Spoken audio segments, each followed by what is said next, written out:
Hey everyone, and welcome back to the last episode of the AI-only Religious Wars custom nation scenario, or something like that.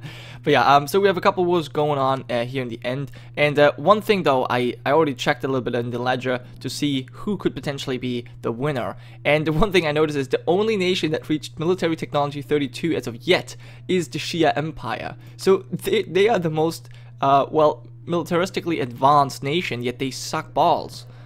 But yeah, so let's check out what wars we have going on, because that is obviously something we want to see. We still have, well, the Reformed Empire is in all of these wars.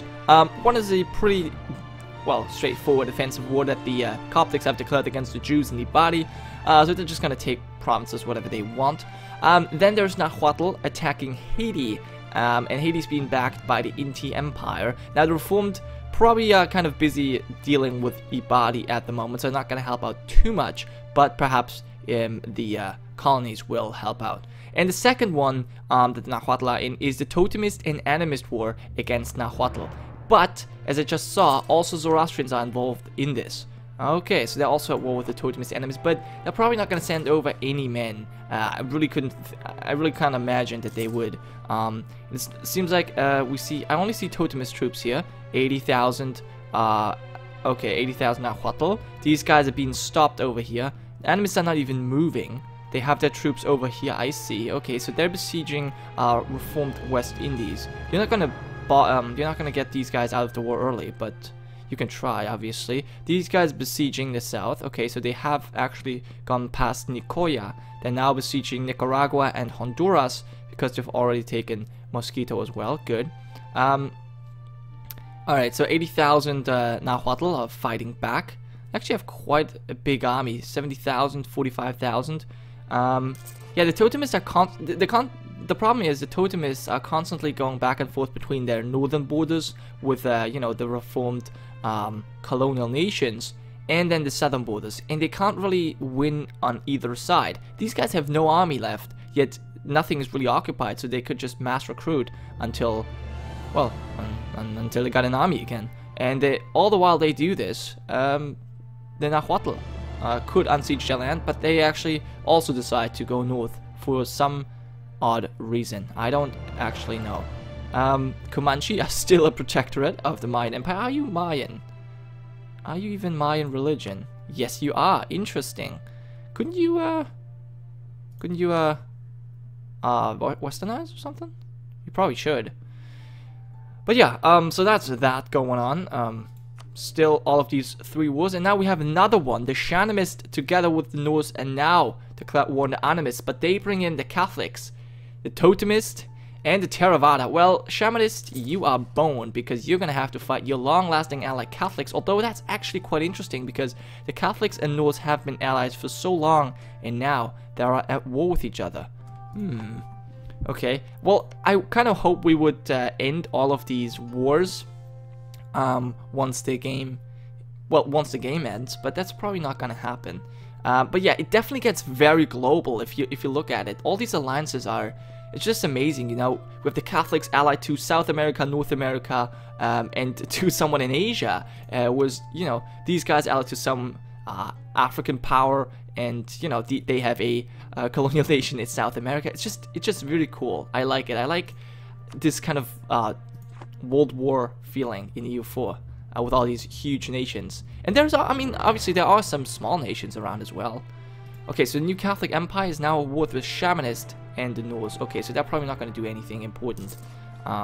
It would have been fun if the Catholics would also now attack or declare war on Nahuatl, because that would definitely wreck them. But yeah, look at the Inti. Jesus. I mean, that's the war with the Haiti guys. Look how far they've gone. It's not gonna help out the Totemists that much, but yeah, we'll see. Okay, so they have 120,000 men against their 66. Yeah, you gotta run away. Okay, and yeah, these guys are trying to siege. It's not really that successful. The two-front war is very difficult for the Totemists to handle. But I guess also for a player it would be annoying to constantly have to go back and forth. Yeah, the Inti have it easy. They just go forward, siege every fort that they could possibly get their hands on. And the Mayan, the Haiti, even though it's Haiti's war, their main army is just staying in Haiti. Just chilling there. Basically doing nothing. Alright, what else have we going on? So apparently one war has ended. But not the one with the Coptics. Interesting. So it was the one the Totemists have declared. That war has ended. And it seems like nothing has happened. Yep, they did not take anything. Okay. Well, I guess that's fine. Allied to the Orthodox and the Theravada. And they're fighting against... Okay, so they're no longer allied to the animists. Have they lost their war? It seems like they have lost their war and had to break their alliance with the animists. I don't know if that's true, but it's possible. Alright. Well, now Nahuatl are actually moving south. Oh, look at this. Now all this has been given to Haiti. All of these provinces. Okay, so Nahuatl is moving south to fight these guys. And, oh, look at that. So Haiti actually took some... Wow, Haiti actually took some provinces. Look at that. So they've taken 2 provinces over here. They've taken one of their cores. They've not taken all of... Why didn't they take Cuba back? That's just so stupid. Okay, so they've taken one of their cores back and one of their former colonies. And then they took some completely new stuff. Just because they can. I guess good for them. I would have linked up my lands if I was them. But, oh man. If they like this more, then... Alright, there you go. So Oregon is now fully fleshed out. Looks actually quite powerful. Oregon's probably stronger than California and Alaska. So yeah, probably New Catholic Empire is the strongest colonial nation. Then we have Nova Hollandia over here. And obviously, well, there's only one colonial nation over here. Chamanes La Plata. It's currently being attacked by the Animist. Right, they're defending. Oh yeah, I remember. So that's the big war. Okay, so we have kind of a problem in the south. How the Shamans doing, I wonder? Yeah, the Shamans... Oh, the Shamans are actually moving forward into Catholic land. But that's probably mostly because the Catholics don't have any troops over here because they're busy fighting the Norse Empire. The Protestants are still allied to the Norse, okay. They've been staying out of these wars lately. They didn't really want to participate at all. And we only have 2 years left.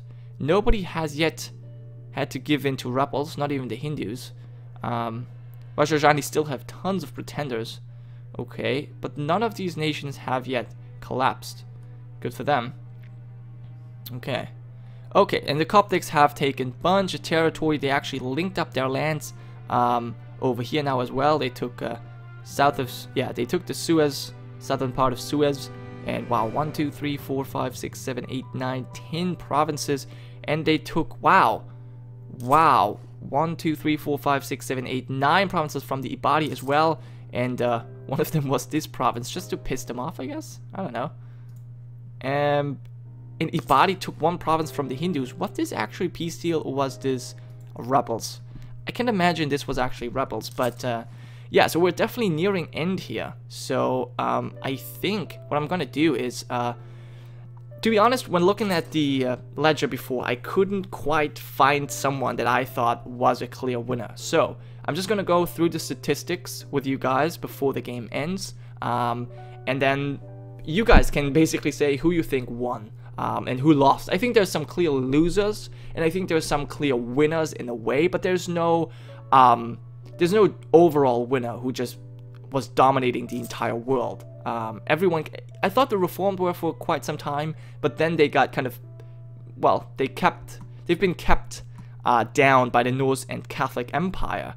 So yeah, there's really no one who was that awesome. I mean, Nahuatl have been very powerful, but then they have kind of been kept in check by the Totemists.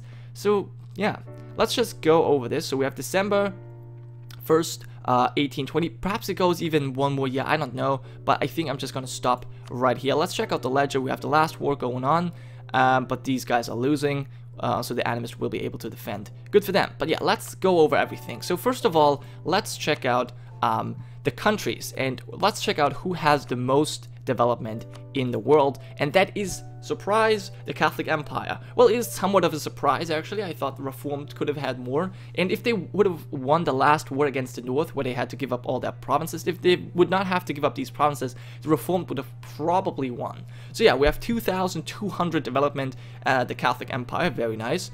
Second place, Reformed, obviously, and that is the only 2 nations who have more than 2,000 development.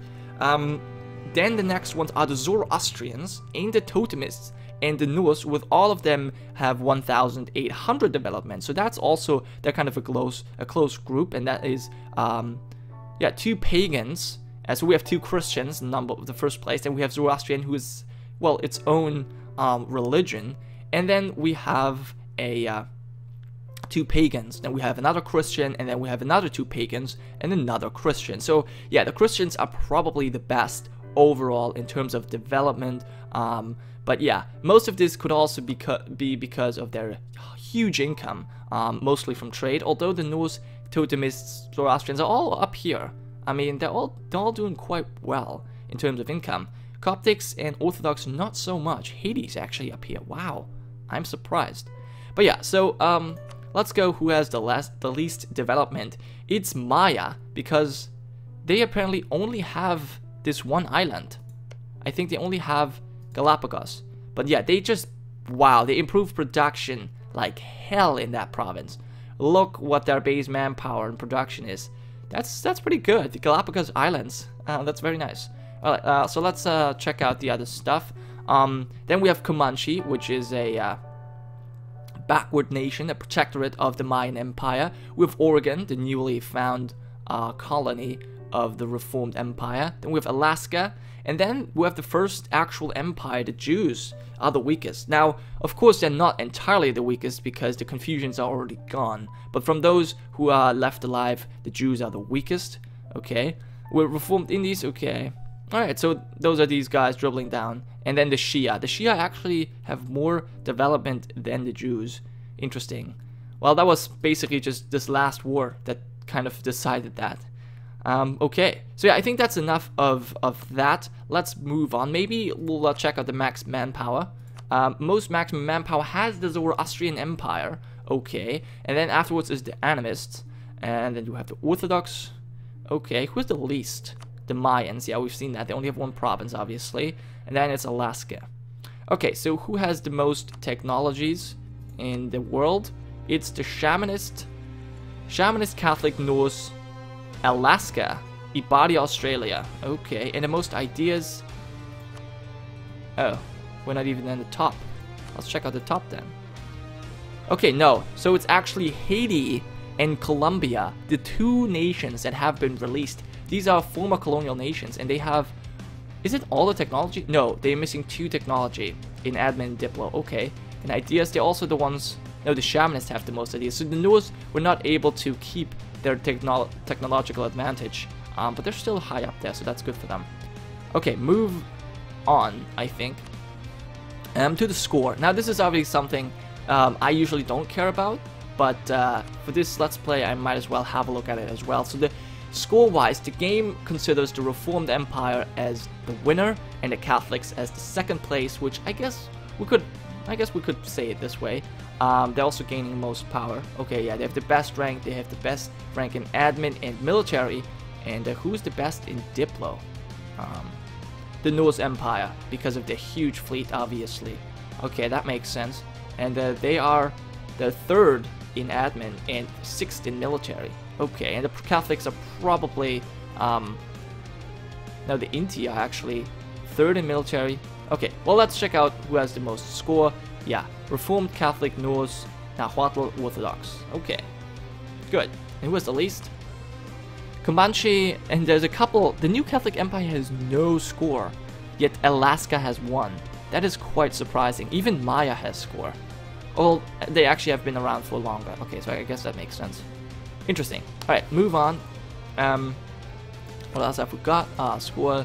Nation technology, we already checked that. Religion. Now, this is obviously the center of our, well, of this series. And most provinces in the world are Catholic. Now, we have to say that there's still a couple of provinces that are not colonized. Now, we have everything in the New World colonized. Everything is colonized. I've checked that. All of Africa is colonized. We have almost all of Asia colonized, except for these 2 provinces who are still Confucian. I don't know why nobody took them, but I guess they're just not interested in North Korea. I don't know.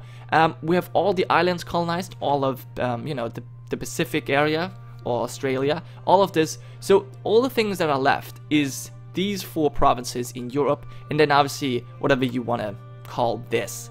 For some reason, Orthodox and the Zoroastrians have stopped colonizing. I don't know why they did. So yeah, those are actually mostly... So there's Sunni provinces, there's a couple Shamanist, and a couple Orthodox, but no Catholics.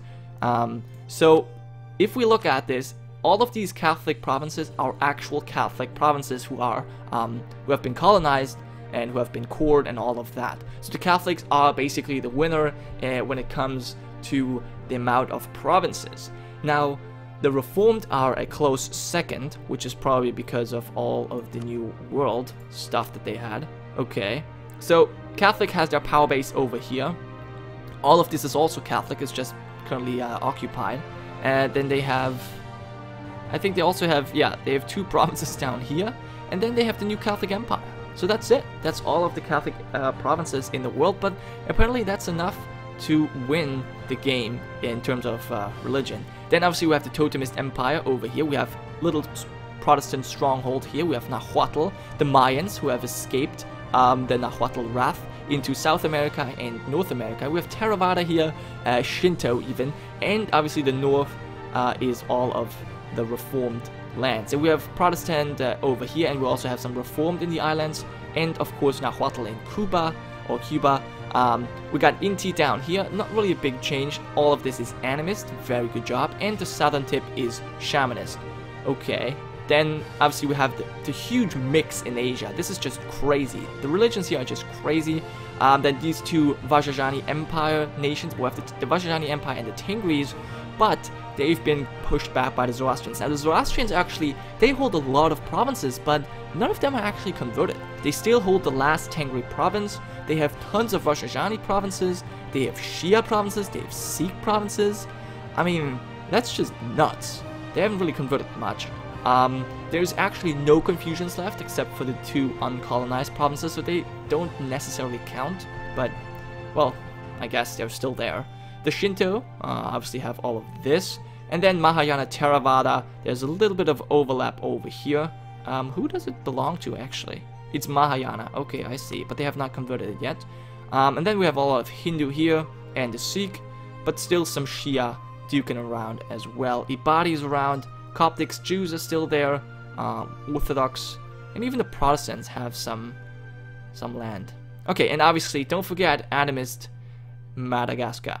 Okay, so this is in terms of religion, so let's just check out which has the least. Obviously, Tengri, there's only 1, and no nation fighting for it. Confucian, 2, but these are technically not even colonized, so I think Tengri is doing a better job than the Confucians, because there's still the Tengri Empire left. So I would say the absolute loser are the Confucians, the next ones are the Tengri, and then obviously, as you can see, we have the Jews. We have 4 Mayan nations, but only 28 provinces. Shia still has a lot of this, but only because Zoroastrians did not convert them. And yeah, so that's that. So again, the Christians are probably doing the best because they have the first and the second place. Then we have Vajrayani, obviously, because of the 2 empires. And then Totemists is doing very well. The Shamanist, so the Pagans are the next ones, I'd say. Yeah, because Totemist, Shamanist, Norse, Nahuatl are all pagan. So yeah, there you go. Move on. Province overview, don't need that. Number of provinces, colonies, I don't think we need that. Advisors, best leaders in the world. Well, we could check out that. The overall best leader in the world is currently the general of the Reformed West Indies, a 5-6-5-2 general. That's pretty amazing, actually. That actually is pretty amazing. And then we have a conquistador, an animist conquistador. Okay, who's the weakest general? Oh, an explorer, a one-shock explorer. That's very useful. Yeah, the Catholics seem to have very bad generals, or explorers for that matter. Okay, move on. For some reason, there's a Holy Roman Emperor around. I don't know. Armies. Okay, so total army right now, biggest is the Reformed, although they do not have the most maximum manpower, and also they don't have the most manpower, but at least they have more than the Shanamist and the Animist. But they're obviously still fighting a war at the moment, so I guess that's kind of not that surprising. Zoroastrians are also up there. This really doesn't say much because, you know, this always changes, whether or not you're currently in a war or or not. But yeah, let's have a look at the force limit. Most force limits is the Catholics, okay. And then we have the Reformed with also quite a lot. Surprisingly not the Norse, because they actually get 10% extra force limits, but oh well. I guess they don't have as much development as Catholics and the Reformed. So there you go. Navy, the biggest navy currently has the Norse Empire, and they've always had this. I think they always had kind of the naval supremacy. They've really had the huge galley fleet. The only one who kind of rivaled them was the Orthodox, but lately they've, I don't know, they've just lost. They couldn't really keep up with the Norse because, well, they always fought the Catholics, kind of. So that's why their navy got destroyed. Yeah, so they have the big galley fleet. Who has the most heavies? Yes, the Catholics have the most heavies with 42. The Shinto were also quite a strong naval power, but yeah, they have not really focused on that too much. Okay, who's the most force limit? The Reformed, actually, but they have 0 galleys. Okay, interesting. National Army, we don't have any of that. This is not interesting. Income comparison, as we'll check that out. Total income, we already checked that kind of, but yeah, we have the Reformed and the Norse actually have more income than the Catholics, and that is because they have more trade. The Norse have more trade money than the Catholics. That is actually a surprise to me. So let's have a quick look at the trade map mode. So it must be that Lübeck is then, no, it's the Baltic Sea, even though it's not as valuable as Genoa. I don't know. I really can't tell you why they're making more money from trade than the Catholics, but that's just the case. Interesting. Totemists are also, who's making the most from trade? Oh, I can't sort this? I can. Okay. Theravada actually also making quite a lot of money. Totemists, Haiti, okay. But yeah, you guys were right. Reformed, definitely, look at that. They make 40 more gold than the next one. Amazing. But still, the other guys are also doing quite well. Who has the most tax? Let's check that. Zoroastrians. No, this is not true. I see the Totemists have more. Alright, this tool's wrong. Alright, let's move on then. Don't need any of that. Charts, don't care. Technology, nope. Nah, loans, not really worth it. Trade notes. I guess we could check this out. What's the richest? It's the English Channel and the Caribbean. The Caribbean, actually. Oh, that's awesome. But that kind of explains why Haiti is making so much money. But yeah, so they have the Caribbean down here. I see. All right, Chesapeake Bay also looks quite good. All right, move on. Well, as I've got trade goods, don't need that. Strategic goods, okay, with production leaders, but not that important actually. Both of these guys get trading bonus. Okay. All right, move on. Don't need that. And that was it. Alright guys, so yeah, I can't really tell you who won this game, which religion won. I would say religious, if you go for a group, I would say the Catholics have won, but they're being followed very close by the pagans, because the Totemists and Nahuatl are just amazing, so are the Norse. These 3 nations are very powerful. Also the Catholics and Reformed, those are kind of my favorite nations. I think that they really did the best. The Catholic, North, and Reformed, so basically the ones in Europe, just did the best. Anyways guys, I hope you enjoyed, and if you did, leave a like, and I'll see you next time. It's Gironca, signing off.